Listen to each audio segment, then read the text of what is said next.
2000s, and welcome back to my channel. It's great to see you all. I help my daughter now organise Textiles Easter Fair. I've taken a back seat but just help her out. Those of you who have just recently joined, it's lovely to meet you all. I've nearly reached 2,000 subscribers, so thank you all for subscribing, and I'm glad that I can share some of the fun that I have in my workroom with you. It's all textiles based because that's my passion, which is why the fair exists to begin with. So if you're not from the local area, welcome anyway. But it was originally set up to support the people who couldn't attend the fair whilst we were in COVID lockdown. So that's why the reason this channel exists. And I continued it because it was so nice to connect with more people around the world. So wherever you are, welcome. Now this is the second part. No, I tell a lie, I've done the second part already. This is the third part of a series relating to making a little bobbin wrap fabric design. I've got here, I have my basket full of all my bits, which I think I showed you last time. I say week, I think it probably might have been more than a week. Time flies. But that's the bobbins that it's going to go on. And so here's the wrap.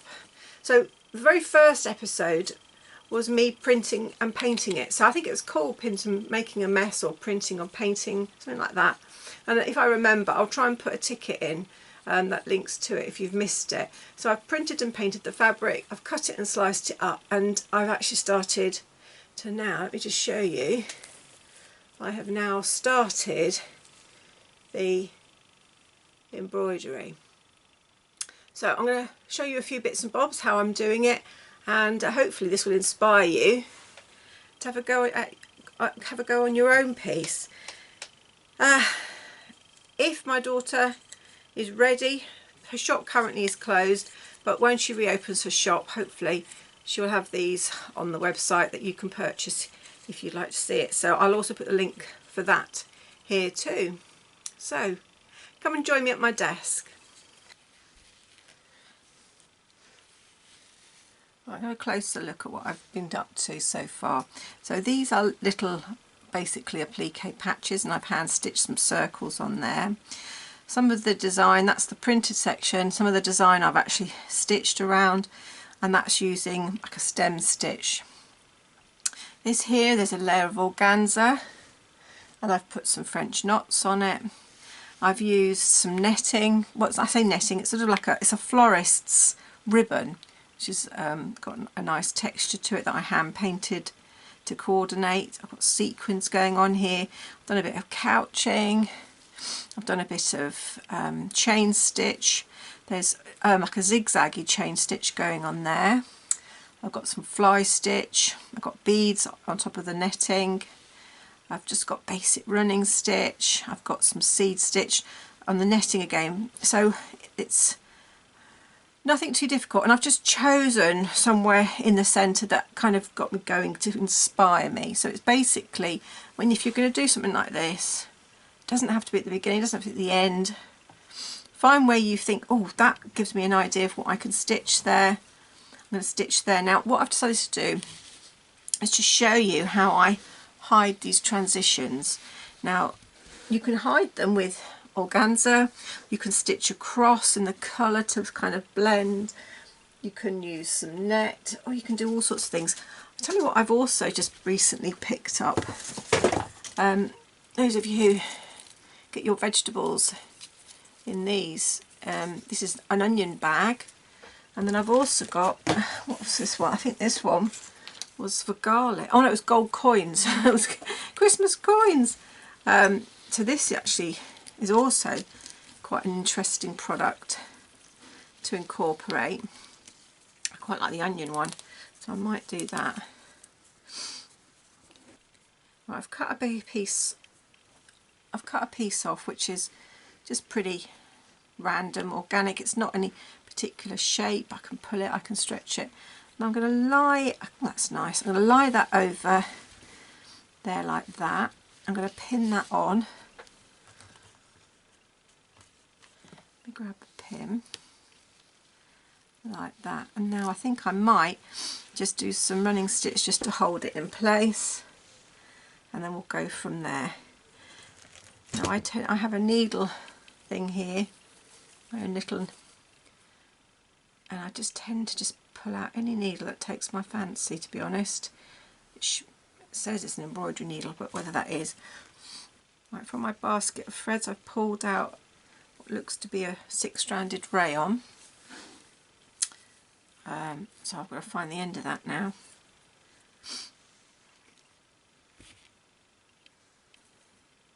Okay, I threaded my needle with a burgundy thread to begin with.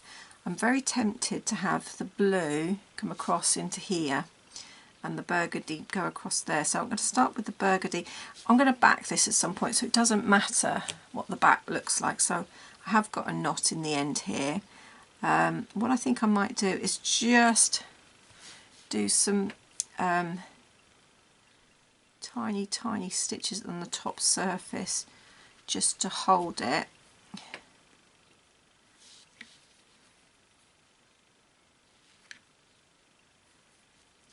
On this side.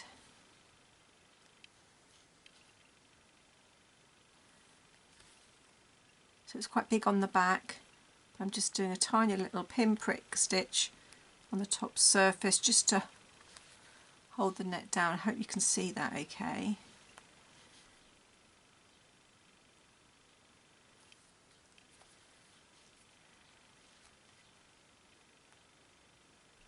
That's the problem with pins.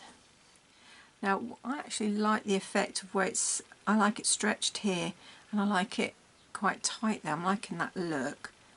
So I'm going to work with that. So anyway, a lot of fruit and veg, I don't know if it's the same where you live, a lot of our fruit and veg come in these netted bags. So, and it's quite nice to not throw them away and actually use them in something.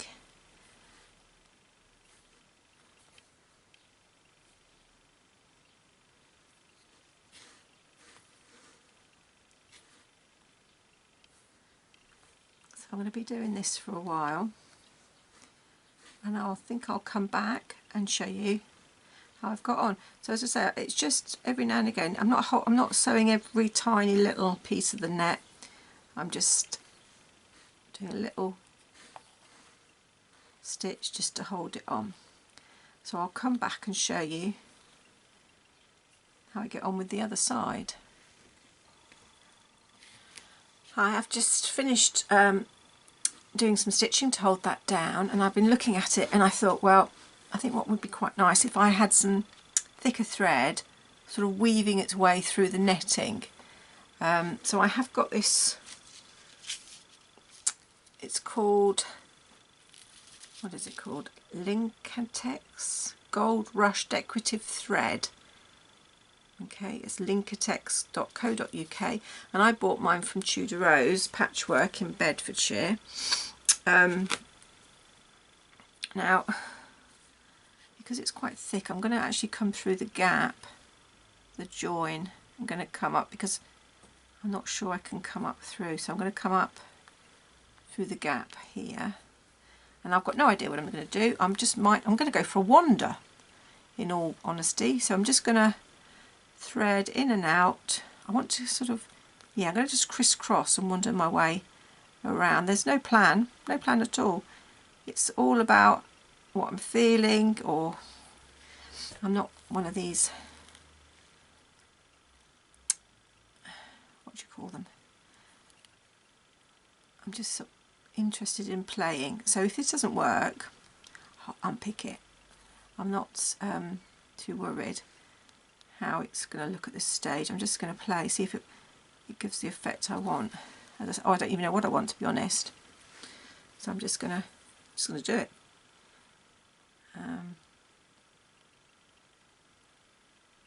But even if I don't get a good job today done, I'm hoping that it might trigger off some ideas for yourself. You might think, oh gosh, you know, I've got some of this sort of net. I could do something with it. I could weave up and down into it, and you might come up with a Much better design idea. As I say, I haven't got a design idea at all. I'm just wandering around, going for a doodle.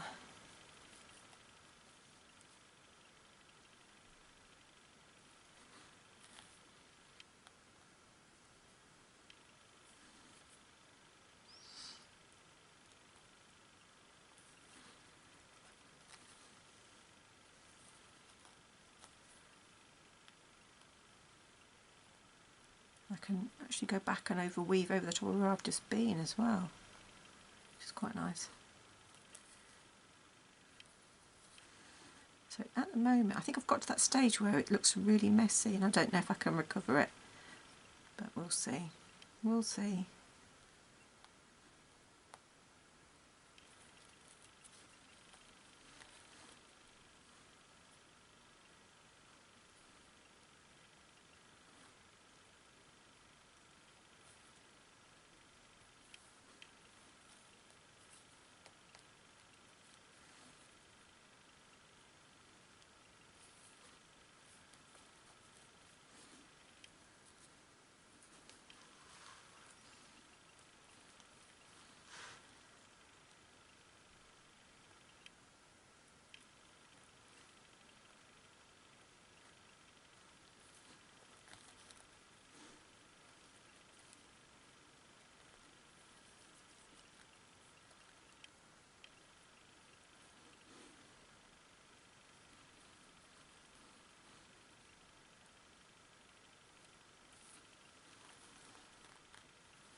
I think what would be nice as well is to incorporate some beads into this area. I'm almost tempted to incorporate some other sort of woolly type yarns as well.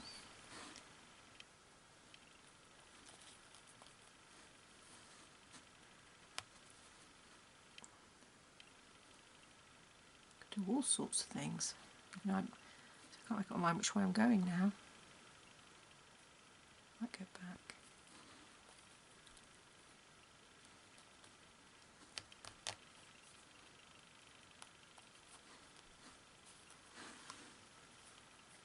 Right, so I've gone a bit all over the place. No real plan. I've gone a bit wiggly wobbly. I've gone a bit. But you can see that just doing that is starting to hide the join. It's not perfect just yet, but we can improve it. Just rethread my needle.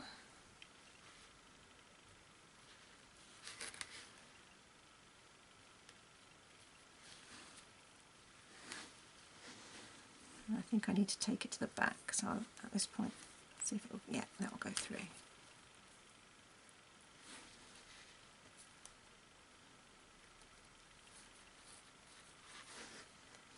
Okay, so that's how it's looking at the moment.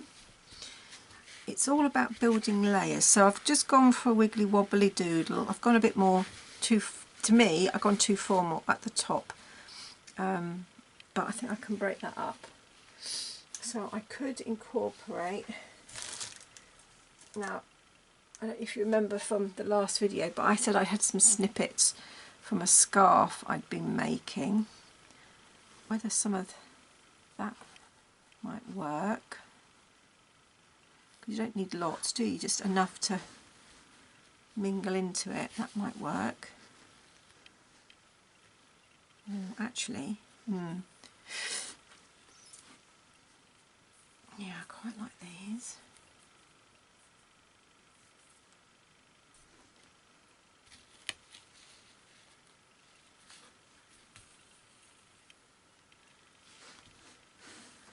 Right, so now part of me is tempted to do French knots. Could do French knots. You know, it's so, sometimes when you're playing, it's so difficult to make a decision sometimes. Do you know what? I'm going to go for another squiggle. I'm going to just interweave this into this squiggle. I'm going to try and break up the line I've ended up with. If you can see that. So all I'm doing is I'm just weaving in and out of the netting. I'm weaving in and out of the metallic. I'm just, I've got, as I say, no plan.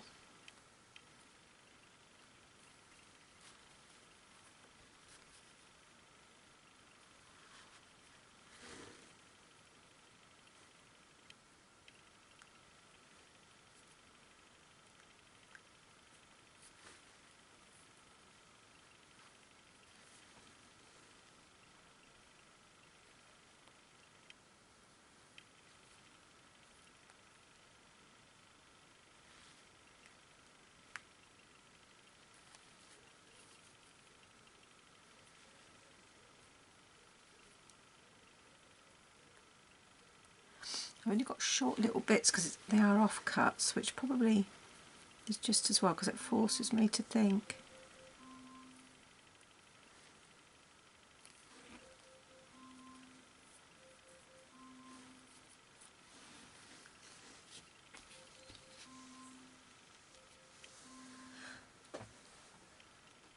Alright, Alexa's telling me I've got to put my dinner on, so I should be back in a minute.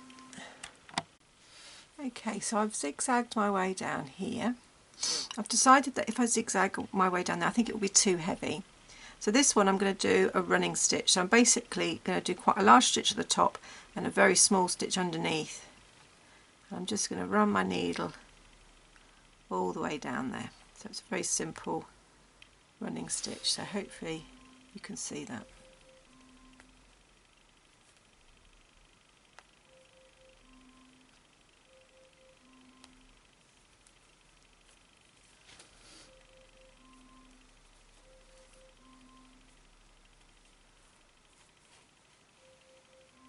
And that's how that looks. I'm just going to repeat down the other side.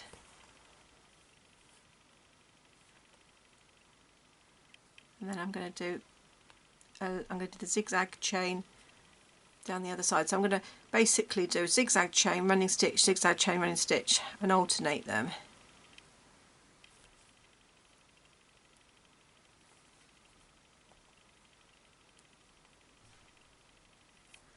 I'll show you how I get on.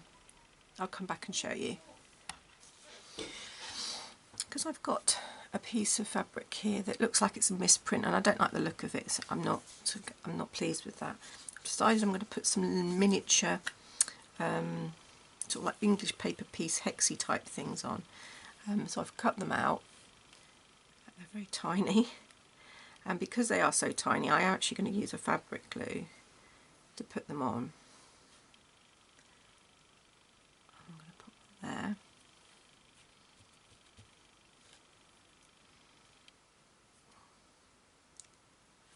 Pop one there. Don't go there. Oh, yeah, one there. And one just there. Now that does cover up a little bit of where I want the zigzag, but I might see how I get on with that. I might even put one more there. I'm not sure. I did cut that, but I'm not sure that I like it so much. Oh no, I think I will put that on. It'll just come off the edge of the fabric, that's all. They always say do things in threes, but I don't think that matters with this so much. And pop that there. Then I can do some stitching around those too. Anyway, what I've done is I've threaded my needle and I'm just going to do this chain stitch, zigzag chain stitch down there. As I say, you'll notice that I will keep darting around depending on what feels comfortable, or as the ideas pop into my head. So I'm just going to do the zigzag chain stitch.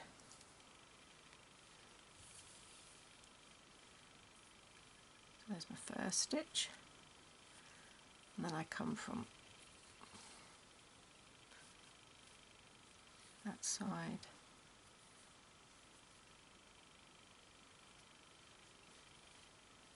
and that round. So I'm going to go in and cut across to the other side.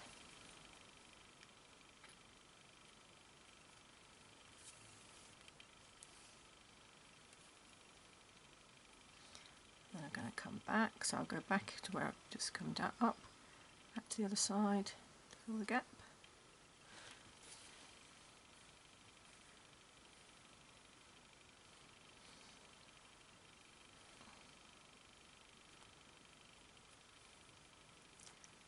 I'm going to go back. I will say it's actually quite hard, for those of you who don't do videos or YouTube, produce your own stitch guides like this, it's actually quite hard to show you without getting our own hands in it. It's trying to go from one side to the other so that you can still see. It's not easy. So I'm just going to work my way down there.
Now I'm just going to do the running stitch.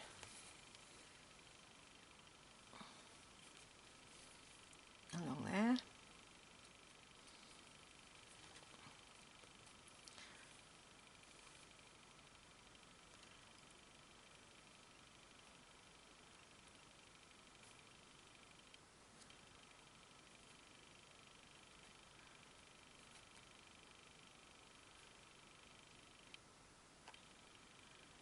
Oops.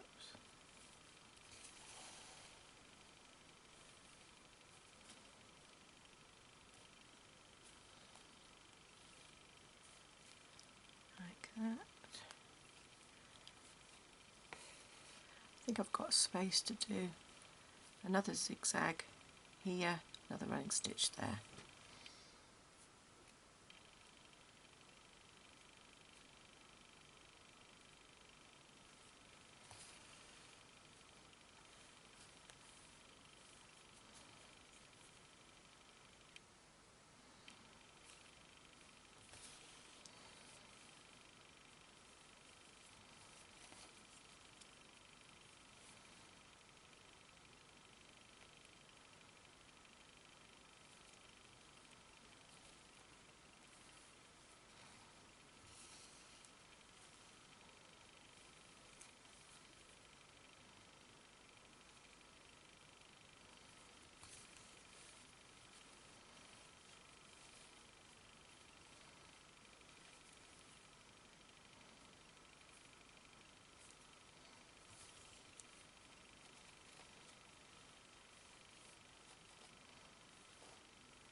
Hopefully you can see now that I'm building it up slowly and slowly, bit by bit. Let's put some more stitches in here.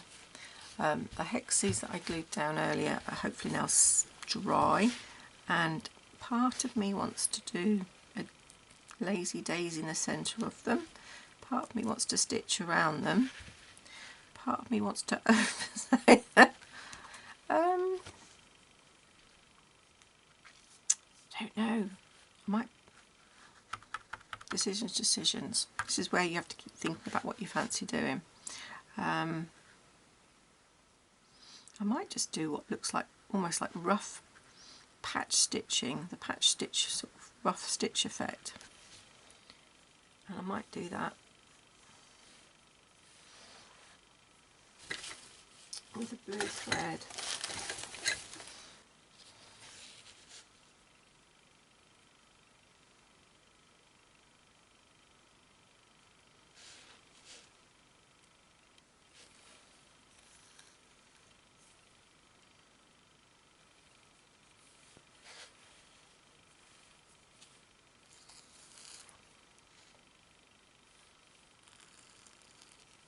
You know, in cartoons when you see drawings of patches stitched on, they've always got these really awful wonky stitches. I think that's the look I'm going for.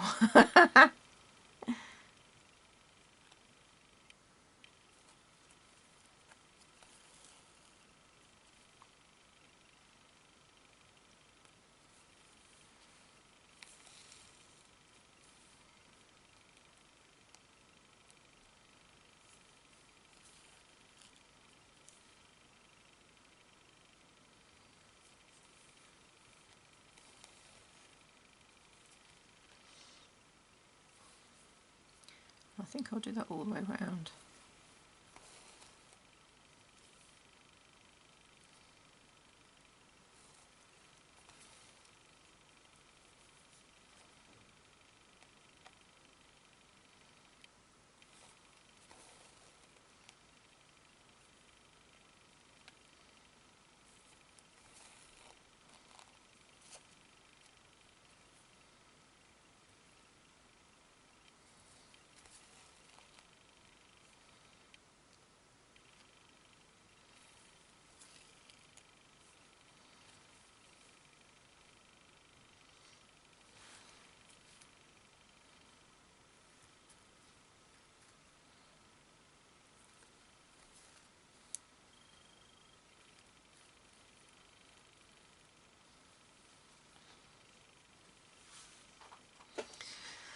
Right, I'm going to carry on doing that and I'll come back. I finished stitching the bits leading up to it, and I finished doing the what I call sort of cartoon effect stitching, so it's done purposely wonky. Some people might not like that, but that's how I want to do mine. So you can do yours as you please. If you want to keep yours very, very neat, you can, but I've gone for the wonky look. Now these here are tiny little sequins, and I thought they would look really sweet in the centre of these. And then I thought, oh, they started to look a bit like flowers, so I'm going to do a stitch that has a French knot at the end. So I'm not sure if it has a name, but it's a stitch I often use as if it's for stamens in the centres of flowers. So I don't want to put those on just yet, so I'm just going to do those. So I'm going to cut. I've got it looks like a cotton. I thought they were silk, but they're not silk. They're actually 100% cotton. Oh no, it does say 100% silk. Gutermann. I'm going to come up, and then I'm going to do a French knot, 3, and I'm going to come down. I'm going to come down slightly out, I think. Well, I'm going to vary them. I'm going to keep to my wonkiness here, I think.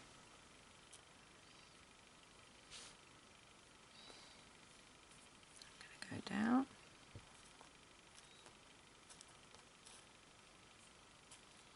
Like that. I'm going to trim these off because these are annoying me. I'm going to come up. 1, 2, 3. And with a normal French knot you go back down, but I'm going to come slightly out.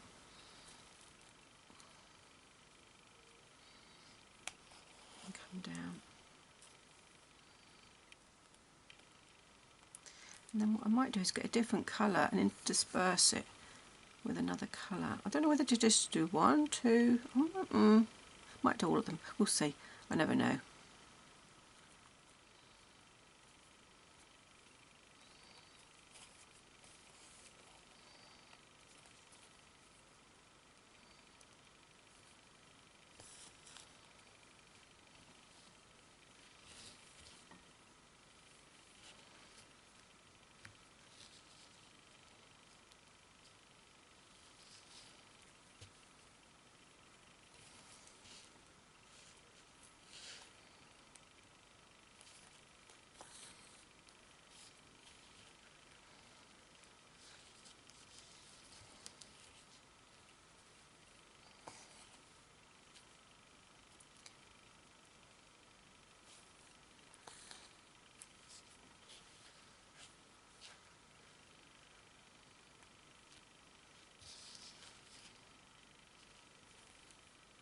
I think what will happen is the ones that come out this way, they're going to clash a little bit, but I don't think that matters too much.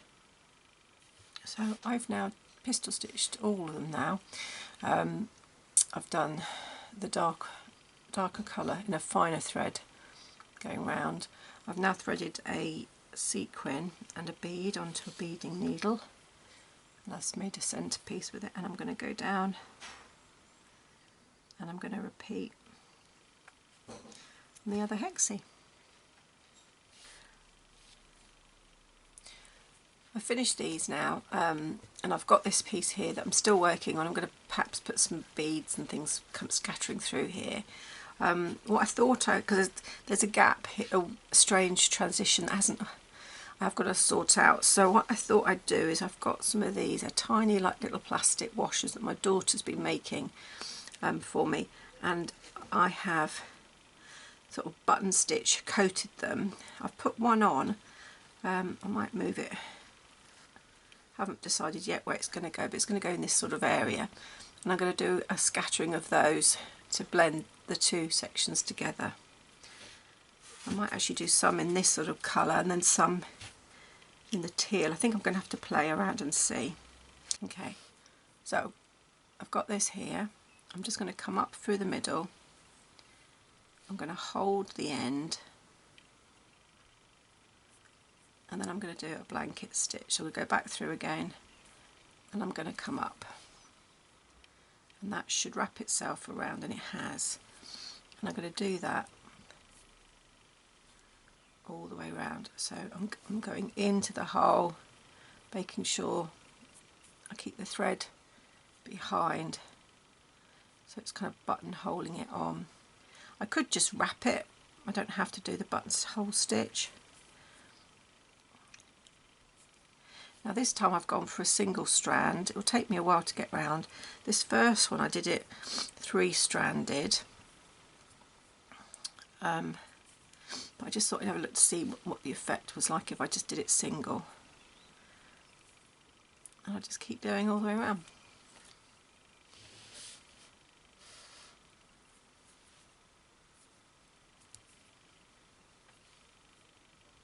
It's going to take me a while, so I'll stop filming and I'll show you how to finish off.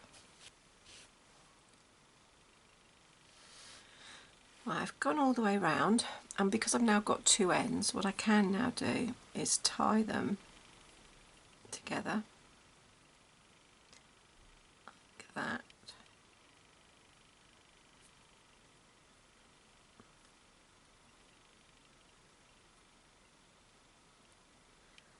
Like that.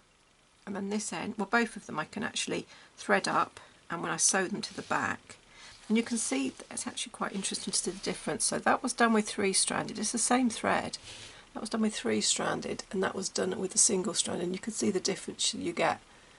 So play around with your different strands. If you're going to have a go at this, play around with it. Now what I can do, because I've still got this on the needle, is I'm going to use this needle now to sew it down where I want it to go. I think I'm going to pop that one there. I think I'll pop that one there.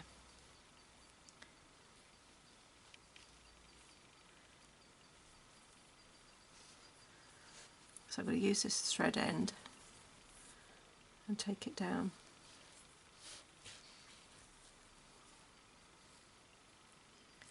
And I'll thread up the other end as well and take that end, or I could just hide it underneath and then cut it off, to be honest.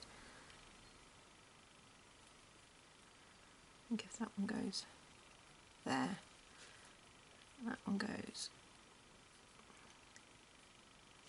there, could slightly overlap on the other flower. I'm going to secure it the other side.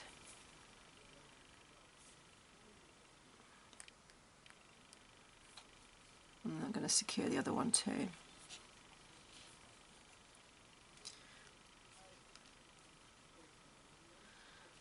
Secure it a bit more.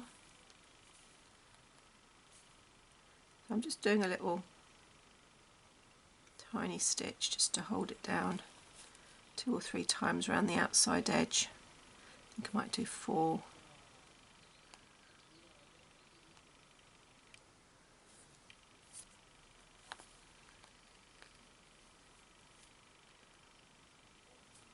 As I say, this bit of thread here I'll take down. I'll thread the needle up and take that out of the back. And then this one that's now moved.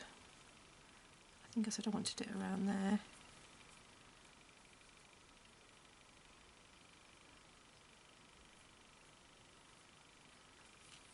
I'll stitch that down too.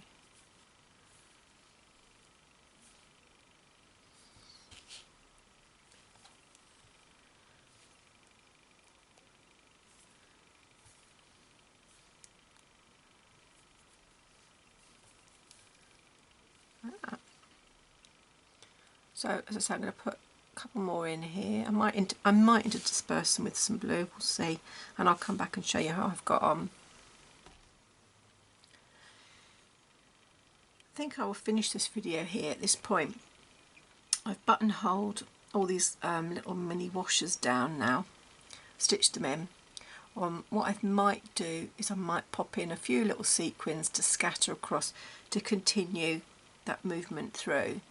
There is now a very clear cut-off point here, so I'm going to have to think of something next time to work out how to blend across into here. But I've got some really nice marks here. I could either do something through them. I don't know. I'll think about it. So hopefully you'll get an idea how this is developing using different techniques. So this is the mesh and then it intertwining and sort of weaving in and out. We did the buttonhole around the washer. We've done the English paper piecing hexy effect. Wasn't really paper piecing because I just glued them down, and then pistol stitch with some sequins and beads. We did the just basic running stitch, and then the chain stitch, which is in a sort of a zigzaggy format. I haven't yet shown you how I did this, but with seed stitch, running stitch, feather stitch, just sewing on beads, but you can see how it is developing. Anyway, bye bye for now, take care and see you soon.